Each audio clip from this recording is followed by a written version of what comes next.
Este análisis llega gracias al canal Libros al Punto, un proyecto que acerca el conocimiento de los mejores libros de emprendimiento, finanzas y desarrollo personal de forma clara y práctica. Hoy nos sumergimos en una guía que es casi un manual de combate para emprendedores. El arte de empezar 2.0, de Guy Kawasaki. Sí, es un libro muy directo. La fuente es, y esto lo dice él, un volcado de memoria de alguien que ha estado en todas las trincheras. Ha fundado empresas, ha invertido, ha asesorado a gigantes como Google o Apple. Vamos, que sabe de lo que habla. Totalmente. Pero hoy no vamos a hacer un simple resumen. La idea es intentar construir una empresa imaginaria en los próximos minutos, usando solo las reglas de Kawasaki. A ver si sobrevive en el papel. A ver qué pasa. El enfoque del autor es muy claro, casi brutal. Emprender consiste en hacer, no en aprender a hacerlo. Y ese es el espíritu que vamos a adoptar. Seguiremos la vida de esa startup desde la concepción hasta Sus primeros pasos de supervivencia. Kawasaki dice que las anécdotas son arriesgadas, pero en este mundo, al final, lo único que importa es lo que funciona y lo que no. Pues a eso vamos. Empecemos por el principio, el momento cero de nuestra startup. La idea. Vale. Hay un mito muy extendido que dice que las grandes empresas nacen de epifanías, de ambiciones grandiosas para cambiar el mundo. Pero Kawasaki, pues, lo desmonta por completo. Sí. Dice que en realidad surgen de preguntas muy sencillas. La más importante, y mi favorita es, ¿y entonces qué? Es que esa pregunta es muy humilde. No te pide que tengas una visión para los próximos 20 años. No para nada. Te obliga a observar una tendencia clara y a pensar solo en el siguiente paso lógico.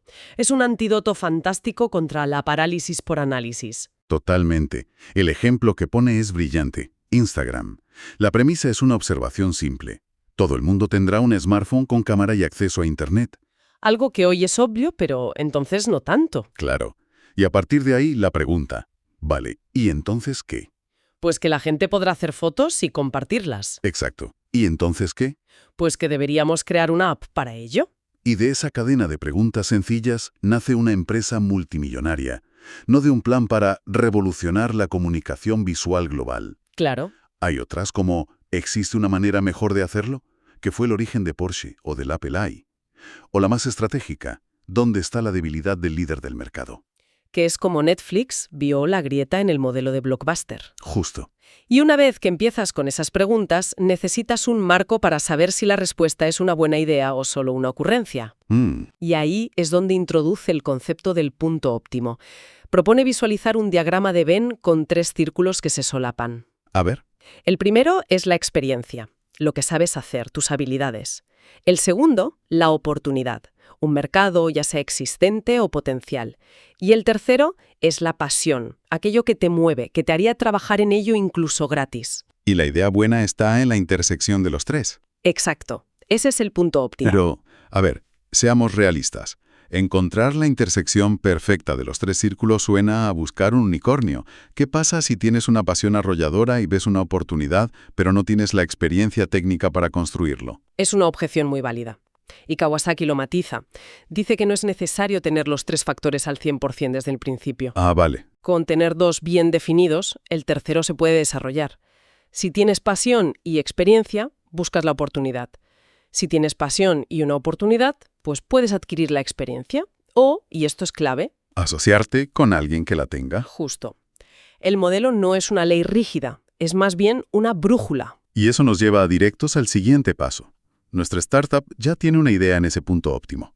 Lo siguiente, según Kawasaki, es no empezar en solitario. Algo que choca con la imagen del genio solitario, tipo Edison o Jobs. Totalmente.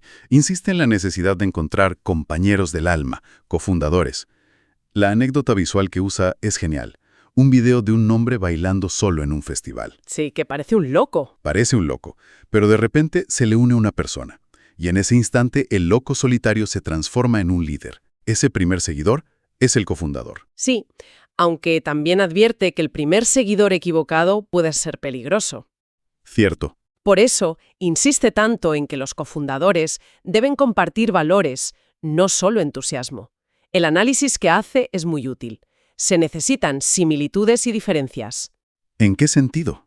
Similitudes en la visión, los valores, el compromiso, pero diferencias cruciales en la experiencia, el clásico ejemplo de Wozniak para crear y Jobs para vender, y en los puntos de vista, para no caer en el pensamiento grupal. De acuerdo. Nuestra startup en papel ya tiene su idea y sus cofundadores. El foco cambia radicalmente. Ya no es la idea, sino cómo la llevas al mundo real. Y aquí Kawasaki introduce un concepto que, para mí, lo cambia todo. ¿Cuál? La idea de no mejorar el presente, sino de saltarse la siguiente curva. Es el núcleo de su filosofía sobre la verdadera innovación, desde luego. Siglo XIX, el negocio, que podríamos llamar hielo 1.0, consistía en recolectores que cortaban bloques de hielo de lagos helados. Ajá. 30 años después, llegó el hielo 2.0, las fábricas de hielo, que podían producirlo en cualquier lugar y momento. Vale. Y 30 años más tarde, apareció el hielo 3.0. La nevera con congelador. La nevera. Y la lección, que es demoledora, es que ninguno de los recolectores creó fábricas, y ninguna de las fábricas creó neveras. Estaban demasiado ocupados mejorando su propia curva. Exacto. Cortando el hielo de forma más eficiente o fabricándolo más barato, como para ver que el futuro iba por otro lado. Y lo fascinante es analizar por qué pasa eso. No es que los dueños de las fábricas de hielo fueran tontos, es que toda su organización, su logística, todo estaba optimizado para la curva del hielo 2.0. Claro. La nevera no era una oportunidad para ellos, era una amenaza existencial. Las empresas consolidadas son institucionalmente incapaces de autodisrumpirse. Por eso el verdadero emprendimiento casi siempre viene de fuera. Exacto. Y para evaluar si un producto realmente salta la curva, ofrece un marco táctico que llama DICE. A ver, vamos a ver qué significa eso. Un gran producto, según este marco, debe ser Profundo, con funcionalidades que se van descubriendo. inteligente, que demuestra que entiendes el problema. Completo. O sea, no solo el producto, sino el soporte, la documentación. Capacitador, que hace mejor a quien lo usa. Y elegante. Potente pero simple. Es una lista de control muy exigente. Y aquí viene la gran paradoja. Para lanzar ese producto tan increíble, el consejo de Kawasaki es: no te preocupes, sé cutre. Que a primera vista suena una locura, claro. ¿Cómo vas a crear algo elegante siendo cutre? Parece una contradicción total, pero es la clave del lanzamiento. No se refiere a lanzar basura. ¿No? Se refiere a lo que hoy todos llaman el Producto Mínimo Viable o PMV. La idea es entrar en el ciclo de feedback de crear, evaluar y aprender lo antes posible. Pero este consejo es un arma de doble filo, ¿no? Una cosa es lanzar algo imperfecto y otra muy distinta es dañar tu marca desde el primer día con un producto que frustra a los usuarios. Totalmente. Y creo que Kawasaki lo matiza muy bien con su regla de la triple V. La triple V. Sí, el producto no solo debe ser viable, que funcione técnicamente, sino también valioso, que resuelva un problema real para alguien desde el primer día, y validatorio, que confirme que la visión global de la empresa tiene sentido. No se trata de ser cutre en el valor que entregas, sino en las funcionalidades secundarias. Entiendo. El primer iPod era cutre en muchos aspectos, no tenía radio, no grababa voz, pero era excelente en su propuesta de valor principal. 1000 canciones en el bolsillo. Ahí no se podía ser cutre. Ahí no. La cita de Reid Hoffman, el fundador de LinkedIn, lo clava. Si la primera versión de tu producto no te avergüenza, es que lo has lanzado al mercado demasiado tarde. Eso conecta con otra idea que va contra toda la lógica empresarial tradicional. Al principio, la prioridad absoluta es la adopción, no la capacidad de escalar. Sí, todo el mundo parece obsesionado con construir algo para millones de usuarios desde el día 1. Y es un error fatal, según Kawasaki. Pone el ejemplo de una empresa llamada Tutor Universe, una especie de Uber para profesores. Al principio, no tenían suficientes profesores para cubrir la demanda. ¿Qué hicieron? Engañar. Engañar, entre comillas. Usaron a sus propios empleados y contrataron a profesores en Filipinas para responder. O sea, hicieron cosas que no eran nada escalables, de forma manual, para demostrar una sola cosa. Que había gente dispuesta a pagar por ese servicio. Exacto. Su conclusión es una de las frases más importantes del libro para mí. Nunca he visto morir ninguna startup por no haber podido escalar con la rapidez suficiente, pero sí he visto morir a centenares de ellas porque el público se ha negado a adoptar su producto. Es potentísimo. La lección es clara para nuestra startup. Primero, obsesiónate con que unos pocos te quieran de verdad. Ya te preocuparás después de cómo llegar a millones. Y una vez que tienes esa primera atracción, la presión sobre los fundadores se multiplica. Y entramos en la tercera fase, que para muchos es la más difícil. La humana. El liderazgo. Es donde se separan los proyectos que duran de los que son solo una buena idea. El primer deber de un líder, según Kawasaki, es exudar optimismo. No puedes permitirte tener un mal día de cara al equipo. Nunca. Las dudas, los miedos, se comparten con la pareja, con mentores, pero nunca con los empleados. Ellos necesitan ver que el capitán cree en el rumbo del barco. Incluso en medio de la tormenta. Junto a eso, la regla de oro para contratar, que aprendió de Steve Jobs. Los jugadores de clase A fichan a jugadores de clase A+. ¿Y si no? Si un líder ficha a alguien ligeramente inferior, un jugador de clase B, este fichará a jugadores de clase C, y así hasta que la empresa sufre lo que él llama la explosión Bozo. Pero hay una línea muy fina entre el optimismo y la ceguera, ¿no? Un líder que solo exuda optimismo puede acabar viviendo en una burbuja, desconectado de los problemas reales. Es un riesgo enorme. ¿Cómo se equilibra eso?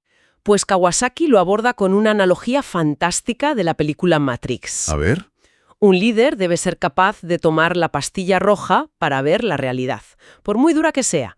Y para asegurarse de que siempre haya alguien ofreciéndole esa pastilla, es fundamental tener en la organización a un Morfeo. Un Morfeo. Sí, generalmente es alguien con experiencia en operaciones, el director de operaciones o similar, cuya función es preguntar constantemente ¿qué podría ir mal? No es un pesimista.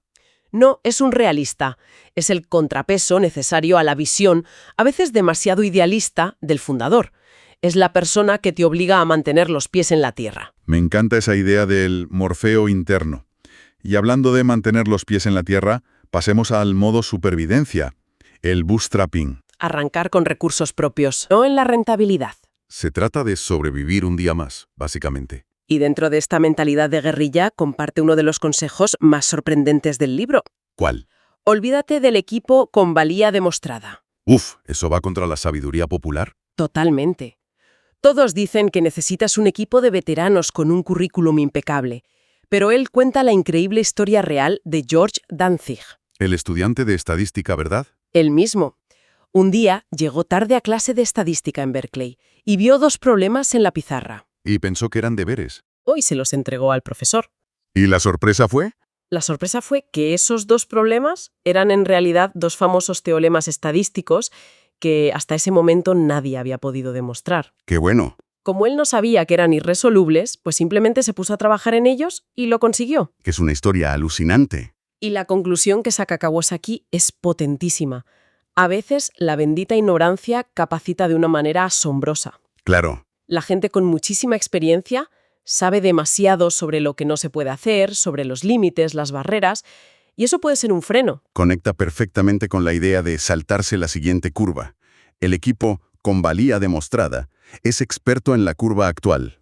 El joven que no sabe lo que es imposible es el que tiene más probabilidades de dar el salto a la siguiente. Nuestra startup imaginaria, por tanto, debería valorar más el potencial que el currículum. Exacto. Se trata de fichar a gente inteligente y con ganas, no necesariamente a gente que ya lo ha hecho antes, porque lo que han hecho antes podría ser irrelevante para el futuro que intentas crear. ¡Qué buen punto! Hemos recorrido todo el ciclo de vida inicial. Empezamos con el poder de una pregunta humilde. ¿Y entonces qué? Y encontramos nuestra idea en el punto óptimo.